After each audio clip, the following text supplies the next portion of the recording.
By the way, tonight, Georgia lawmakers are speaking out after the airstrikes on the nuclear sites in Iran. 11 Alive's Ariana Maniz has been talking to those state leaders, and she's going to break down what this could mean for us here in Georgia.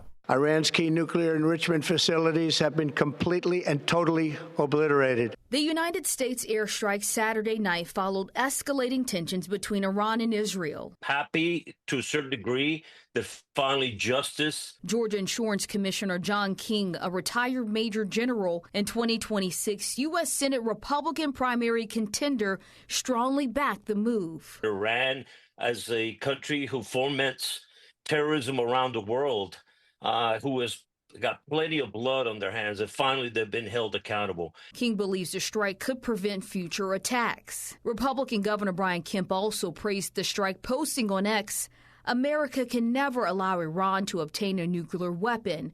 But not all Republicans agreed. Before the strikes were announced, Republican Representative Marjorie Taylor Greene warned against further U.S. intervention in the region. I think what is really interesting is to look to see some members of the MAGA wing of the Republican Party come out and say that intervention was not what they support. Emory political professor Andrea Gillespie says a divide does exist among Republicans on how to approach the matter. And that was not what people voted for Donald Trump for. Across the aisle, Democratic lawmakers aren't challenging the target, but the process. Democratic Representative Nikema Williams wrote on X, "Trump cannot go to war with Iran without authorization from Congress." Presidents cannot start wars on their own officially. You are going to have to get congressional approval. Dr. Gillespie says presidents do have limited power to take military action, but that authority has boundaries. King says he believes the president acted within his authority. Commander-in-Chief, this is not a committee.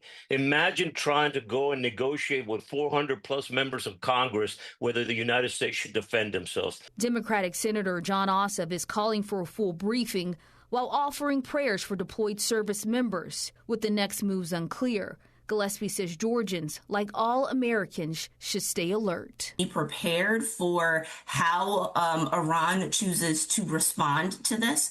And then we need to be prepared for the fact that there might need to be a response to the response that might actually require a greater mobilization. That was Ariana Maniz for